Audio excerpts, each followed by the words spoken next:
Lookism में वैसे तो बहुत सारे डेडली अटैक्स, बहुत सारे मार्शल आर्ट एग्जिस्ट करते हैं, लेकिन इस वीडियो में आज हम बात करने वाले हैं टॉप 10 स्ट्रॉन्गेस्ट टेक्निक्स के बारे में जो लुकिज्म यूनिवर्स में एग्जिस्ट करती हैं और उनकी यूजर्स के बारे में कि मतलब उन टेक्निक्स को कौन कौन यूज करने के केपेबल है। और वो टेक्निक्स लिटरली इतनी ज्यादा पावरफुल हैं कि अगर कोई भी ओपोनेंट को वो पड़ जाए तो वो ओपोनेंट की फील्डिंग अच्छी खासी सेट हो जाती है। तो अगर अभी तक तुमने लुकिज्म की मानवा नहीं पढ़ी है तो जाओ पहले जाके पढ़ लो, उसके बाद ये वीडियो देख लेना। तो विद फेस वॉल वार्निंग और without any further due video को स्टार्ट करते हैं। ओके, तो टेक्निक्स पे बढ़ने से पहले मैं एक चीज बताना चाहता हूँ, वो है डिफरेंस बिटवीन टेक्निक और एबिलिटी। देखो लुकिज्म के अंदर टेक्निक और एबिलिटी दोनों ही अलग अलग स्टेट्स हैं। तो चलो पहले इन दोनों को समझ लेते हैं कि इन दोनों में क्या डिफरेंस है, वरना तुम आगे जाके मुझे ही वीडियो में गाली दोगे कि भाई तुझे कुछ भी नहीं पता लुकिज्म के बारे में। देखो लुकिज्म के अंदर एबिलिटी एक ऐसी चीज है जिसके साथ तुम पैदा होते हो, मतलब तुम्हारे पास पैदा होने के साथ ही वो चीज होती है। जैसे कि कोई भी डिसीज विच इज विंजन की पॉलीकोरिया जो उसके पास बर्थ के साथ ही है, कोई ऐसी चीज यूआई जो कि तुम्हारे पास बर्थ के साथ ही आ जाती है। उसके अलावा कॉपी एबिलिटी, जैसे कि जोहान, डैनियल और जिनियन पार्क के पास कॉपी एबिलिटी स्टार्टिंग से ही है, मतलब बर्थ के साथ ही उनके पास ये एबिलिटीज आ गई थी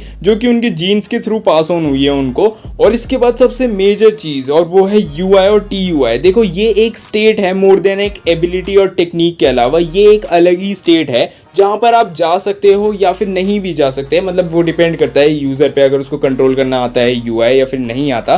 तो मैं बस ये बताना चाह रहा हूँ कि मैं इन चीजों को टेक्निक्स के अंदर नहीं ऐड ऑन करूंगा, कहीं तुम बाद में बोलो कि तू ये वाली टेक्निक बोलना भूल गया। वेल तो अब जबकि मैंने डिफरेंस बता दिया है टेक्निक और एबिलिटी के अंदर, तो नंबर 10 से स्टार्ट करते हैं। तो नंबर 10 पर आता है आइकिडो। अब अगर देखा जाए तो आइकिडो वैसे तो एक इतना ज्यादा लीथल मार्शल आर्ट नहीं है और ना ही इतनी ज्यादा लीथल टेक्निक है ये, लेकिन वो डिपेंड करता है कि कौन इसको यूज कर रहा है और कैसे यूज कर रहा है। अब देखो इस चीज में मैं सबसे स्ट्रॉन्गेस्ट आइकिडो यूजर का एग्जाम्पल लेना चाहूंगा विच इज शिंटारो यामाजाकी। अब हमने गन की बैक स्टोरी में देखा था कि शिंटारो और शिंगेन की लड़ाई होती है, लेकिन शिंटारो वहां पर आइकिडो की टेक्निक्स यूज करता है जस्ट शिंगेन को अपने बैलेंस से हटाने के लिए, मतलब उसका बैलेंस बिगाड़ने के लिए, और वो कोई लीथल टेक्निक नहीं है। तो इसलिए मैंने आइकिडो को नंबर 10 पे रखा है, क्योंकि ये रादर देन एक लीथल टेक्निक की more of a defence technique है जो कि ओपोनेंट को उनका बैलेंस बिगाड़ने के लिए यूज की जाती है, मतलब ओपोनेंट का बैलेंस बिगड़ जाए और ओपोनेंट थोड़ी देर के लिए डिफेंसलेस हो जाए। नंबर 9 मुए थाई। अब पूरी लुकिज्म मानवा के अंदर मुए थाई के सिर्फ 2 ही टोटल यूजर्स हैं जो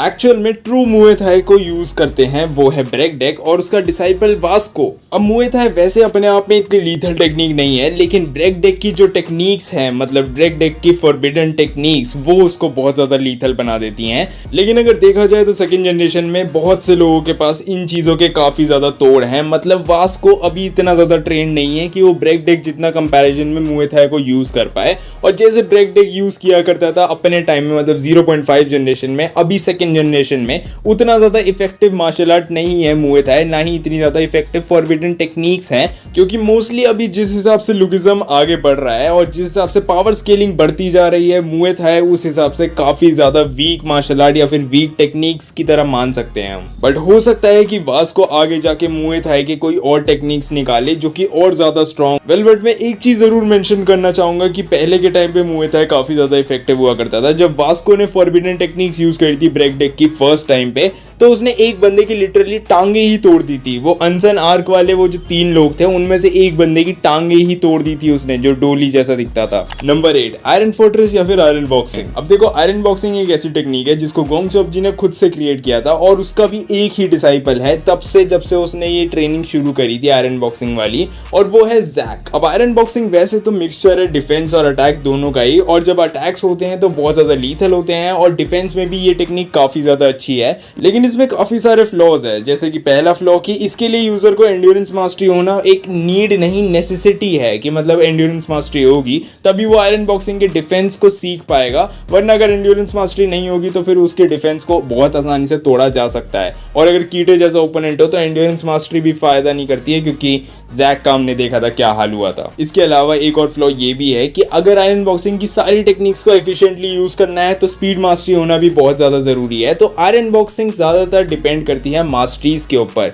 इसलिए मैंने इसको नंबर 8 पे रखा है। और अगर किसी यूजर पे इतनी सारी मास्टरीज नहीं है, जैसे कि एंड्योरेंस और स्पीड मास्टरी जो कि एक नेसेसिटी हो जाती है इस टेक्निक के अंदर, तो वो अपने ही एल लगवा लेगा। नंबर 7, हान सुसेओंग टाइकोंडो। अब देखो टाइकोंडो और हान सुसेओंग के टाइकोंडो में क्या फ़र्क है। टाइकोंडो में नॉर्मल टेक्निक्स आती हैं जैसे टाइकोंडो किक, टाइकोंडो पंच, लेकिन हान सुसेओंग की टाइकोंडो में अलग ही तरह की टेक्निक्स आती हैं जैसे 1440 डिग्री किक, जो कि तुम में से काफ़ी लोगों को अगर नहीं पता तो ये एक काफ़ी लीथल टेक्निक है अपने आप में। मतलब जितने भी लोगों ने अभी तक ये यूज़ करी है और जिस भी ओपोनेंट के खिलाफ यूज़ करी है, रिगार्डलेस वो कितना ही पावरफुल हो, उसको बहुत ज़्यादा डैमेज हुआ है। क्योंकि अभी रिसेंटली हमने देखा था यूआई डायनिन ने 1440 डिग्री की यूज़ करी थी, एंड इससे पहले हान सुसेओंग ने ये वाली किक काफ़ी बार यूज़ कर रखी है मैनेजर किम के अंदर। लेकिन सबसे ज़्यादा वर्दी ओपोनेंट इस किक का था किंग, अंडरवर्ल्ड का किंग, और उसकी लिटरली हाथ की हड्डी टूट गई थी जिसके पास टेम्परेरी परफेक्ट बॉडी थी।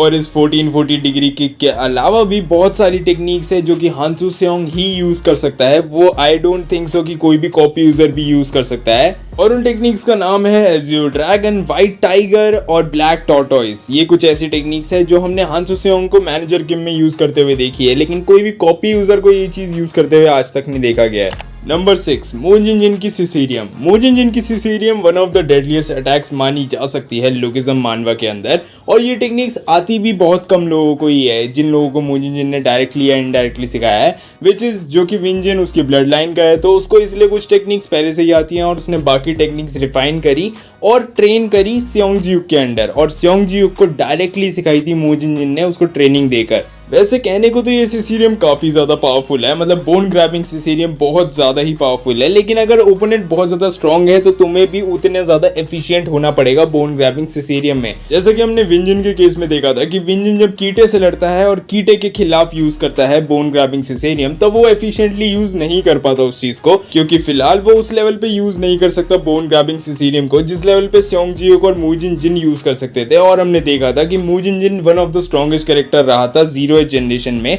और उसकी एक मेन टेक्निक यही थी बोन ग्रैबिंग सिसीरियम। और सेओंगजियुक और जेम्स ली के मैच में भी हमने देखा था कि सेओंगजी ने कितनी बुरी तरीके से पेला था जेम्स ली को, जबकि उस टाइम पे जेम्स ली को एज प्रोडिजी बोला जा रहा था, लेकिन सेओंगजी को आज तक किसी ने एज प्रोडिजी नहीं बोला है। Number 5, CQC।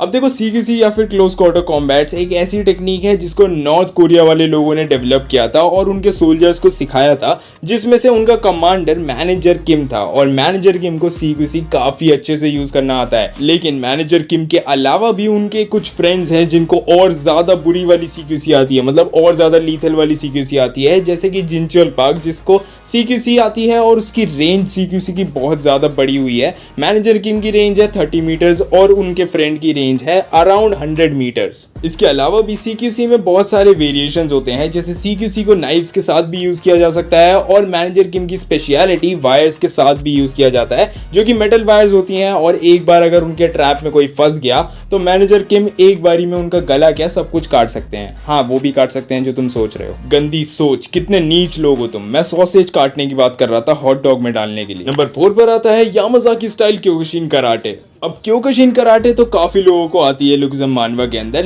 लेकिन जैसे कि CQC में बहुत सारे वेरिएशंस होते हैं, वैसे ही क्योकुशिन कराटे में भी काफी सारे वेरिएशंस हैं, और यामाज़ाकी स्टाइल क्योकुशिन कराटे उनमें से एक है जो कि मेजरली बहुत ज्यादा पावरफुल टेक्निक है। अब रिसेंट के चैप्टर्स में हमने काफी सारी टेक्निक्स देखी है यामाज़ाकी स्टाइल क्योकुशिन कराटे में, जो कि डैनियल यूज करता है, और हमने शिंगन की कुछ टेक्निक्स देखी थी जो कि जिन्योन पार्क यूज करता है। अब सोच के देखो कि अगर कॉपी यूजर्स इतने ज्यादा पावरफुल अटैक्स इतने ज्यादा एफिशिएंटली यूज कर रहे हैं, तो जो मेन यूजर्स थे इनके, मतलब जैसे कि गन और शिंगन जिनकी टेक्निक्स एक्चुअल में कॉपी हुई है, अगर वो लोग ये चीजें यूज करते तो लिटरली ओपोनेंट की बत्ती बन जाती है 1 सेकंड के अंदर। वेल, यामाज़ाकी स्टाइल क्योकुशिन कराटे में कुछ टेक्निक्स आती हैं जैसे कि कीशिन सेकिन और कीशिन गेकिसात्सु, और साथ ही साथ होली डीमन स्वॉर्ड जो कि 17 कॉन्जिक्यूटिव पंचेस का एक कॉम्बो है, जो कि डैनियल और गन यूज करते हैं कभी कभी। मतलब गन नहीं यूज करता, डैनियल यूज करता है, गन को इसकी जरूरत नहीं पड़ती है एक्चुअली में। साथ ही साथ एक और यूजर है जो कि क्योकुशिन कराटे यूज कर सकता है, लेकिन आई एम नॉट श्योर कि वो यामाज़ाकी स्टाइल क्योकुशिन कराटे यूज करता है या फिर नॉर्मल क्योकुशिन कराटे यूज करता है, और वो है हान सुसेओंग।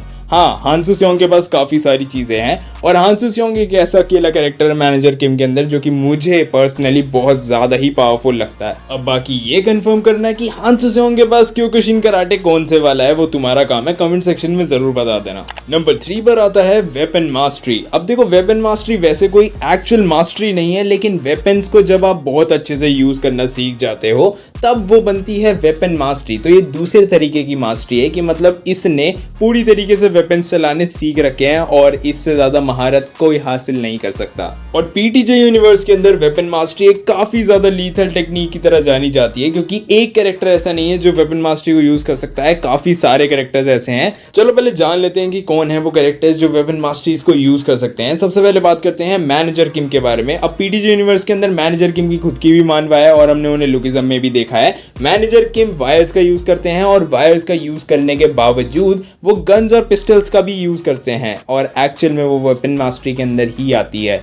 नंबर 2 पर आता है हांसू सेओंग। हाँ, ये बंदा वेपन मास्टरी भी जानता है और काफ़ी तगड़ी वाली वेपन मास्टरी जानता है। और नंबर 1 पर आता है फाइनली गो किम। मैं जानता हूँ बहुत से लोग उसका वेट कर रहे होंगे और गो किम की वेपन मास्टरी एक्चुअल में बहुत ज़्यादा ही पावरफुल है। लाइक किसी भी कैरेक्टर से सबसे ज़्यादा पावरफुल गो किम परफॉर्म कर सकता है वेपन्स को, क्योंकि वो किसी भी लिटरली किसी भी चीज़ को वेपन्स की तरह इस्तेमाल कर सकता है। चाहे इस बंदे के पास हथौड़ा हो, चाहे इस बंदे के पास एक जूता ही क्यों ना हो। लाइक लिटरली भाई, ये बंदा टॉम ली जैसे बंदे से एक जूते से भिड़ा था, सोच के देखो। प्लस फिर उसके अलावा हमारे गो किम की मूनलाइट स्वॉर्ड टेक्निक्स भी आ जाती हैं जो कि लिटरली बहुत ज्यादा लीथल है, ये तो हम सभी जानते हैं। Number 2 invisible attacks. अब इनविजिबल अटैक्स के बारे में मैं क्या ही बोलूं, सिर्फ 2 ही ऐसे कैरेक्टर हैं सिवाय एक एक्सेप्शन के जो इनविजिबल अटैक्स यूज कर सकते हैं, और वो कौन है? एक चार्ल्स शोई, एक जेम्स ली, और वो एक्सेप्शन जो इनविजिबल अटैक्स यूज कर सकता है पता नहीं कैसे, लेकिन 1.5 जनरेशन का सीनू हान भी इनविजिबल अटैक्स यूज कर सकता है। और ये तीनों ही कैरेक्टर अपनी अपनी फील्ड में इनविजिबल अटैक्स यूज करके बहुत ज्यादा स्ट्रॉन्ग है। देखो, सबसे पहले बात करते हैं हम चार्ल्स शोई की। तो चार्ल्स शोई की सबसे ज़्यादा स्पीड है इन दोनों के कंपैरिजन में, और पूरी मानवा में मतलब लुकिज्म मानवा के अंदर सबसे ज़्यादा स्पीड वाला कैरेक्टर चार्ल्स शोई ही है। यह भी रिसेंटली प्रूव हो गया है। और चार्ल्स शोई जब इनविजिबल अटैक्स यूज़ करता है गैपरॉन्ग किम के खिलाफ, तो गैपरॉन्ग किम अपने प्राइम में होने के बावजूद भी उसको रिकॉग्नाइज करता है और बोलता है कि शायद मैंने इससे फास्ट कैरेक्टर अपनी ज़िंदगी में आज तक नहीं देखा। और लिटरली चार्ल्स शोई ऐसी ऐसी टेक्निक्स मारता है ना उसको, मतलब ऐसी ऐसी यूनिक स्किल्स मारता है कि 5 मिनट के लिए एज ऑडियंस हमारे लिए ये तय करना मुश्किल था कि क्या सही में गैपरॉन्ग किम द स्ट्रॉन्गेस्ट का टाइटल डिजर्व करता है, क्योंकि अभी फिलहाल वो चार्ल्स शोई से बहुत ज्यादा हार रहा है। वो बात अलग है कि प्लॉट के लिए गैपरॉन्ग किम जीत गया था, लेकिन अगर असल में चार्ल्स शोई और गैपरॉन्ग किम की लड़ाई हो रही होती तो बहुत ज्यादा चांसेस हैं कि चार्ल्स शोई ही जीतता। फिर बात कर लेते हैं जेम्स ली की। तो जेम्स ली की भी स्पीड हमने देखी थी वर्सेस टॉम ली के अंदर, जो कि अभी रिसेंटली फाइट हुई थी इन दोनों की, और टॉम ली ने भी बोला था कि भाई कितनी ज्यादा स्पीड है, मतलब लिटरली टॉम के हाथ में नहीं आ रहा था जेम्स ली, टॉम उसको पकड़ ही नहीं पा रहा था।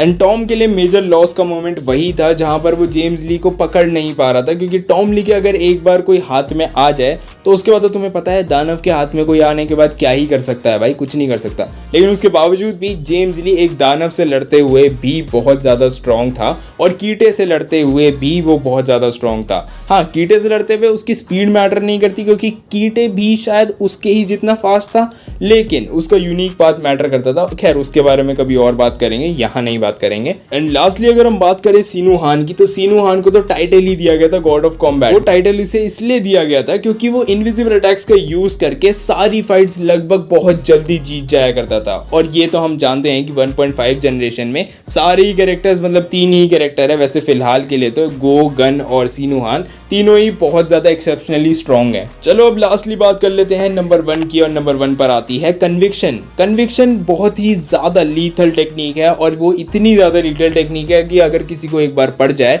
तो ये बंदा हॉस्पिटल में नहीं सीधा कब्र में जाता है। वेल, कन्विक्शन की पावर का अंदाजा हम उनके यूजर से ही लगा सकते हैं। गैपरॉन्ग किम की कन्विक्शन बहुत ज्यादा स्ट्रॉन्ग थी, मतलब वो ओवरकम मास्टरी का यूज करता था, एंड लिटरली वो कन्विक्शन की टेक्निक जो यूज करता था वो इतनी ज्यादा स्ट्रॉन्ग थी कि उसके एक पंच में दीवारें उड़ती थी भाई, दीवारें। फिर आ जाते हैं हमारे जिनरांग भाई साहब, जिन्होंने कीटे के ऊपर यूज करी थी यही एबिलिटीज। वो बात अलग है कि कीटे की एंड्योरेंस ही अलग लेवल की, बट अगर यही कन्विक्शन के पंचेस किसी नॉर्मल कैरेक्टर को पड़ जाते तो भाई वो बंदा नहीं बचने वाला था, वो निपट जाता भाई, वहीं निपट जाता।